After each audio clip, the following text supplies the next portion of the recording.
And so the first person I want to announce up onto the stage is Phim.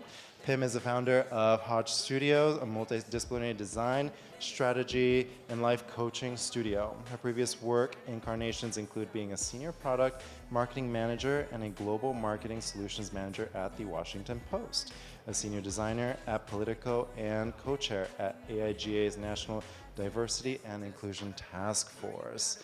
I am so blessed to know Phim, and I'm really excited to announce and share her with you all today. Come on. Thank you, Stephen. Hi, everybody. Pray for me. I like to walk, and as you can see, the stage is multi-level, so there's a 50-50 chance of this going good or going bad. That said, thank you again. Everyone, please give Stephen a big round of applause. He is our fearless, mighty leader. It's not just me, it's Kim Tai, it's Sally. In a non-creepy way, we've been thinking about you, really trying to curate something special. And it's thanks to Stephen again for inviting us, sharing the stage. Let me know if you can see me and see what's happening behind me. I'll stand here for now. Maybe I'll try to challenge myself to stay in one place. But with that said, yesterday we came and we saw the first program of speakers, and there was a person who asked in the Q&A, she was an audience member, she was Filipino-American, and she said, "What about us?" I'm gonna safely assume she was Gen Z, and she said, "I feel like everyone told us to," her words, not mine, "whitewash ourselves. And now I wanna reclaim my identity. How do I do this?" I was like, well, damn, okay. I want to tell you something. It's not my stage, not my turn. So this is my response to her. She's probably not here, but for anybody who's wondering, wherever you are in your journey, this is my response to her. This is a poem. It's going to have a couple of clicks. I'm going to turn this way because I'm still workshopping it. Very fresh off the press, but I wanted to share it with her. Excuse me, my back will be to you because I will have to read this very fresh off the press. The medicine woman is a shaman, is my great-grandma, sacrificing chickens, interpreting the shape of boiled eggs, the poetry of oracle bones, saves lives with teas brewed from tough bark and leaves. What I remember from her is her laughter, how everyone respected her. She never needed no resume to earn everyone's praise, saving lives in a man's world. That woman was a fucking savior. The jungle man is my father. Growing up, hunting in the forest, he can teach you how to live off the land, how to sleep in the trees. Refugee Hmong King with no government ID, graduated with a master's. What he taught me is how to be a leader. Gave his shirt off his back to his cousin after swimming in the dark of the night over the Mekong River, our Hmong Underground Railroad. He taught me how to stay afloat. And when you make it to the coast, don't forget about the ones that you left behind. My grandpa lives like the royals in Laos, while we live in poverty in the States. This is just a reality of equity and shared pockets in the immigrant story. My coworker asked me one day, why I still say I'm a broke kid if I work for places like the Washington Post and Politico. Aren't you rich now? Yes, but there's a hole in the stomachs of my ancestors that I'll never get to feed. Star civilization that is rich in story but poor in resource. We don't even have a country. But I'm proud of all of this. We made it, Daddy. The factory worker is my mom. Her hands calloused and cracked. Years of butchering chicken and packaging products. Wrote work to feed 6 children. If I'm ambitious, it is because of her, resourceful queen. No wonder my sister just graduated in applied mathematics from Berkeley. She takes after our mom's ability to forecast, to calculate, to engineer solutions into being. Once upon a time, she was a trained nurse. Just another forgotten dream in the faded photo album of immigration. If I choose to rebirth my craft, my work, my universe, it is to pave a new path for those who came before me, for those who may choose to follow. If I choose to sing a swan song, it is to remind us that we can be the next generation of the resistance. So take the shaman woman's medicine, the jungle man's resilience, the factory worker's patience as you split ways with the old world order. What will you do with your freedom, with your view from the summit? They raised us to this point at the top of the mountains. Now is not the time to flatten our ambition. My brother, my sister, my non-binary co-conspirator. It starts with us, swans, singing a song. Now won't you join along? And I mean this. I will not swear at you too much, but I mean it. And I promise, even though the poetry side is very fierce, I'm actually very soft, like you can see in this picture. This is my inner child. First grade. I think I'm probably not the only one who has a soft side to them, their inner child who's like this, right? Just a happy little flower child. This was me once upon a time. Even though I felt all those things that was in that poem, I still believed to choose love, to choose art in my craft, and that stayed with me. Let me make sure this clicker works. Oops, sorry, actually I have to go back one slide. Okay, so that flower child side stayed with me, but it also fueled this other part of me. It was like, I'm gonna be fucking badass at whatever I do. Because the truth is, among an American girl like me, probably shouldn't be standing here.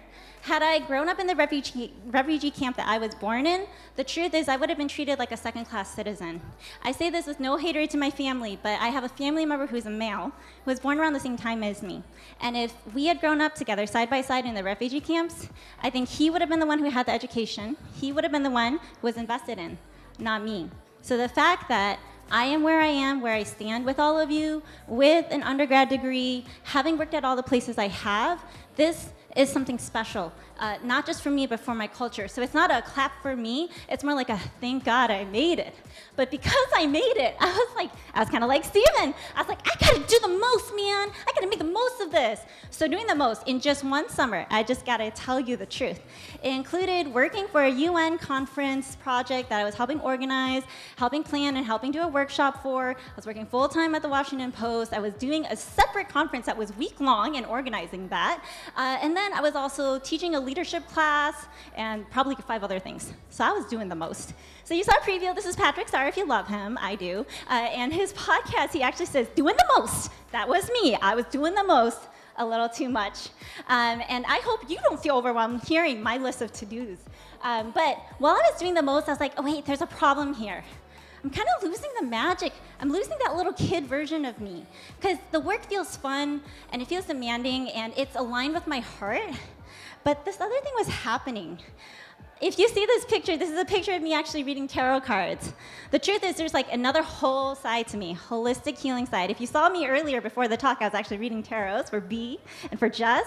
I'll probably read for you too if you find me. But basically, people were like inviting me to do tarot, Reiki, energy healing work. And then they were also like, oh, and by the way, like my boss, like I'm scared of my boss. They're really toxic. Really bad management, and I'm a creative, and I don't feel very creative at work because they kind of stifle me.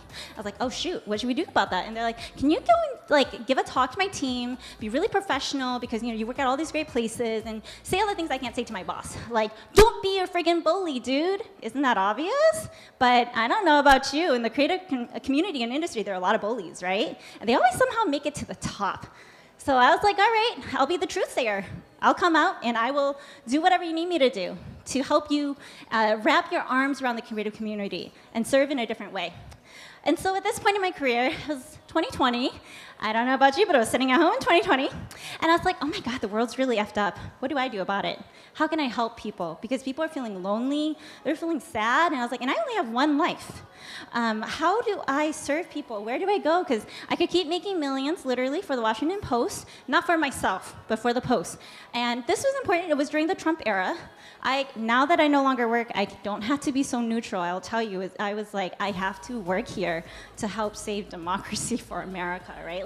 But I was also like, there are a lot of other people I care about who I mentor and help, and I just don't have enough time to be in meetings for the Post and to help serve my community, especially BIPOC folks. So then after that, I realized I'm kind of standing, fast forward, but guess what? That's how I felt. Fuck! Oh my God, what do I do? I don't usually swear, so this is funny that you're hearing, but that was how I was feeling at the top of the summit. It was like, I've been here for about 10 years. I can keep going, I can settle, or I can help serve people in different ways.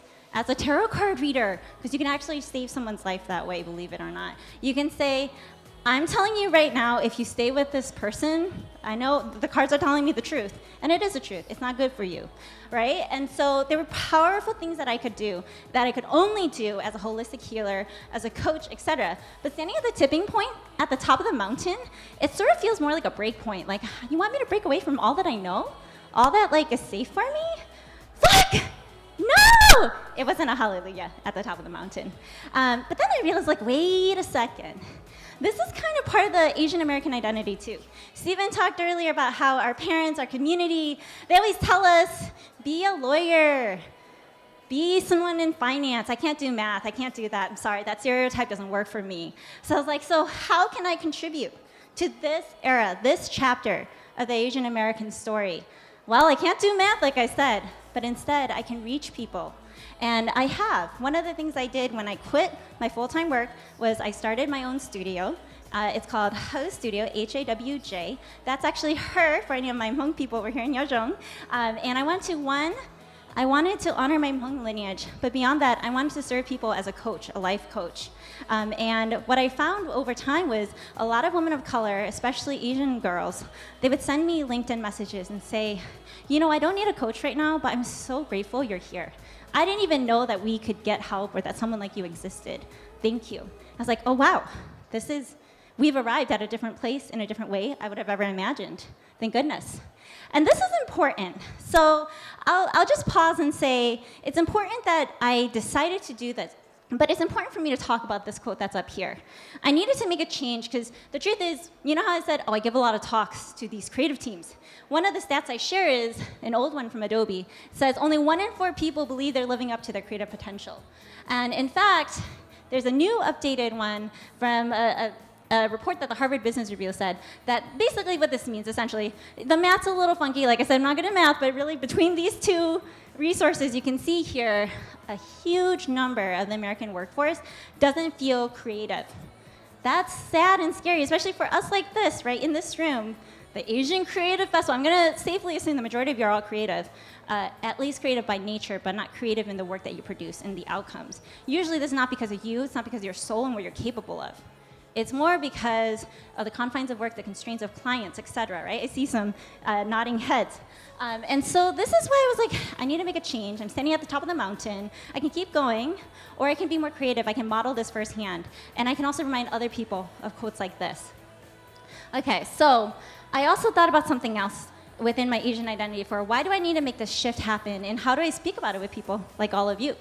And it's that as an Asian American, the truth is, it's scary to make these leaps of faith because we weren't taught how to survive, right? This sounds cheesy, but it's true. We weren't taught how to thrive. All we needed to do was make enough money to have food on the table.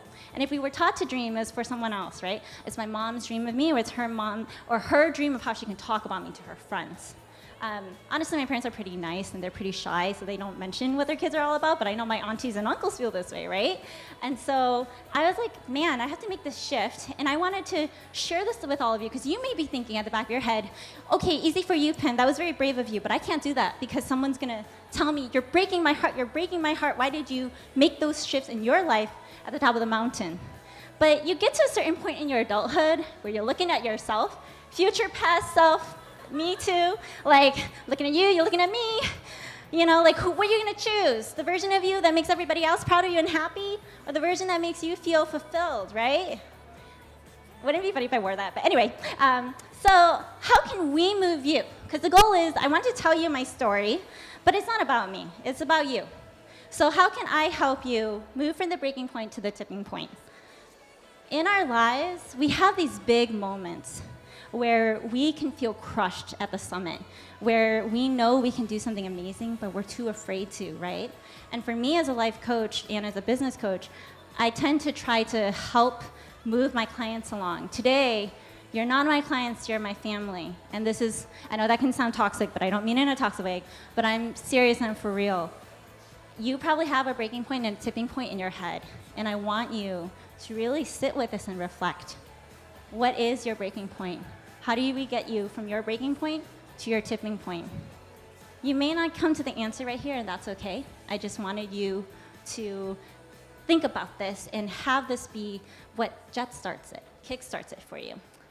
This is scary because, again, the tipping point is a point of no return. You can't go back, right? Remember that gif of the two, right? Looking back at each other. Once you realize that something's got to change, you actually have to follow through with it. Oops, hold on. Why does the F word always want to come first? The point is, the tipping point is your swan song. It's your last hurrah. You gotta say goodbye. You gotta sing a song goodbye to the world that you knew. And you have to say, fuck, oh my God, it's over. Oh, and it's almost over for me. I fell into the hole, y'all. But anyway, for real, you're like, fuck, what do you mean I have to change? Are you sure, Phim? Like, yes, change is good. Safety, sometimes, but I'll tell you another one of my cheesy coaching lines that I say to my clients. It's more dangerous to play it safe forever. That's the true danger. So I have this line up here because on my way out, I didn't want to just scare you or swear at you too much. I want to give you some help. And so this is my last framework I'm going to give you. This says, how might conscious uncoupling help you on your way to moving from the breaking point to the tipping point? So this is the thing. Are you familiar with this concept in a romantic sense? I see lots of heads nodding. This is like one of the popular things in the zeitgeist, right? How to break up with someone mindfully, respectfully, with some reciprocity. You don't have to just yell at each other all the time. Well, I wanted to apply this framework to society at scale. So instead of the 5 steps that are usually found with conscious uncoupling, I wanted to just break this into an easy framework for you. Just remember the external and internal.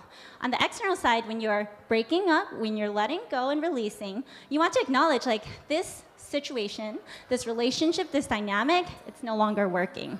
And then I need to process this, hopefully with that other party if possible, and I need to process and find closure in it on the external side. And then this is where it's important. The internal, please pay attention to this part because the external is almost easier. You know that, oh yeah, that's gotta change, I gotta go with that. Goodbye person or whatever. The internal is much harder. You gotta face yourself. Going back to that GIF again, looking at you, looking at me. Wait, it's me, both are me. I'm holding a mirror to myself, oh my God. And when you look at that mirror, what you gotta do is 2 things. 1, hold on a second. By being in that bad situation, that bad relationship, that work situationship, not situationship with a person, situationship with work, you know, like where it's not serving you, you're just serving the other, like the actual, your bosses, your teammates, etc., the clients. I gotta pursue a new path of freedom and power and liberation. Like, dude, that's what I have to do. It's a me thing, it's not a them thing. For once, it's a me thing. And then the final one, you have to look inward and process your needs, your triggers, and the healing work you have to continue to do. A relationship, a breakup is like a mirror. It shows you all the shadow work you have to do on yourself. You have to do the work, external and internal. And then the next layer, oops, sorry, this clicker is not my friend. Okay, so lastly, when I'm talking about conscious uncoupling, I'm talking about 3 different layers. The corporate layer, how do you have a divorce with bad, toxic corporate work culture, hustle culture, productivity culture? Hell yes, Ellie, I see you. Okay, so gotta do that breakup. Cultural, oh no. My family unit, I love our food, I love this and that, but they always push me down. They don't want me to dream for myself. They don't want me to be creative. But everyone knows I am, that I have real gifts. But I gotta make them happy. I'm a people pleaser. You gotta change that part of yourself, but you gotta change your relationship with them. You know, I love you, I'm still gonna come over for dim sum, but you need to not talk to me like that about my work. I respect myself and I respect my work. I need you to respect that too, or at least keep your mouth shut. You can say it nicer than that, but that's just a talk track for you in case that helps. Okay, lastly, spiritual. This one's a little harder, so I'll explain it this way. When you realize, oh man, I gotta make some big changes, part of that is I can't go back to where I was before, right? So what are the bad past behaviors or toxic behaviors and habits that you know you need to shift out of? When you do that, you get closer to your spiritual alignment. You deepen your spiritual practice, which is what people like Kim Tai and Sally will actually talk more about, so I won't say more than that for now. And I'm not gonna read my poem for you again, but I wanna wrap up by just saying, this is an us thing. We can do this together. It's our generation's turn. We're at the top of the mountain. What are we gonna do? We're at a breaking point.